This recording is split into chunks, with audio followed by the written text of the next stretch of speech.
Welcome friends. দীর্ঘ 6 বছর পর রাজ্য সরকারের অস্থায়ী কর্মবন্ধুদের বেতন বৃদ্ধি পেল।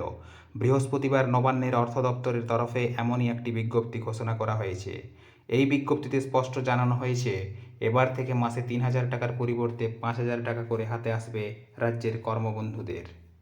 সেই সাথে বিজ্ঞপ্তি অনুযায়ী জানা যাচ্ছে, ভাতা বৃদ্ধির খবর আজ ঘোষণা করা হলেও এই নতুন বেতন কাঠামো কার্যকর হবে গত 1 সেপ্টেম্বর থেকে। অর্থাৎ রাজ্যের কর্মবন্ধুরা 2 মাসের এরিয়ার হাতে পাবেন। প্রসঙ্গত, সেই 2018 সাল থেকে এতদিন পর্যন্ত 3,000 টাকা করে মাসিক বেতন পাচ্ছিলেন রাজ্যের কর্মবন্ধুরা। বহুদিন ধরেই বেতন বৃদ্ধির দাবি জানিয়ে আসছিলেন তারা। অবশেষে 6 বছর পর ভাতা বৃদ্ধি পাওয়ায় আপাতত স্বস্তির নিঃশ্বাস ফেলেছেন তারা। মূলত ভূমি ও ভূমি রাজস্ব এবং কৃষি দপ্তরের অধীনে কাজ করেন এই কর্মবন্ধুরা।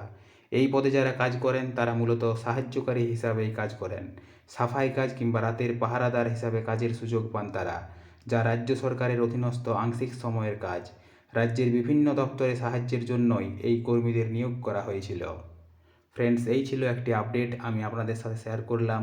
ধন্যবাদ।